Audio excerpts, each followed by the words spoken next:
तर आज आम्ही एवढीसं काम करण्यासाठी अख्खा दिवस घालतो. अँड ही पोरगी ChatGPTला नशीब विचारते. आईस्क्रीम खायला चाललोय दुकान बंद असलं तर रेडी. आम्ही जेवढ्या वेळा पण गेलो ना तेवढ्या वेळा बंद होतो.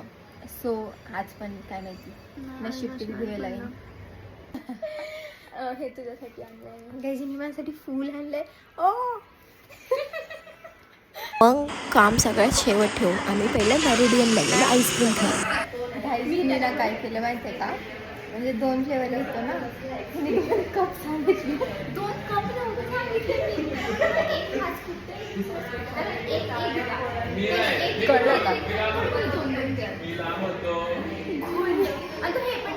गाईजीने एक तर रॉंग आईस्क्रीम सांगितली आणि त्यातून हिने चॉकलेट आणि फ्रूट फ्लेवर मिक्स केला, जो की खूप जास्त खराब लागतो. त्याचं कन्क्लुजन हे वरचं मी खाणार, खालचं ती खाणार. अन ॲज अ रिच्युअल आम्ही कुठे गेलो ना चावी विसरतो और कचरावाला कचरा गिरा कर जा रहा था. आणि मग आईस्क्रीम खाऊन मन नाही भरलं तर पाणीपुरी खाऊन जे काम करायला होतं मीन्स कपडे एक्सचेंज करायचं ते केलं आणि घरी गेलो. बाय.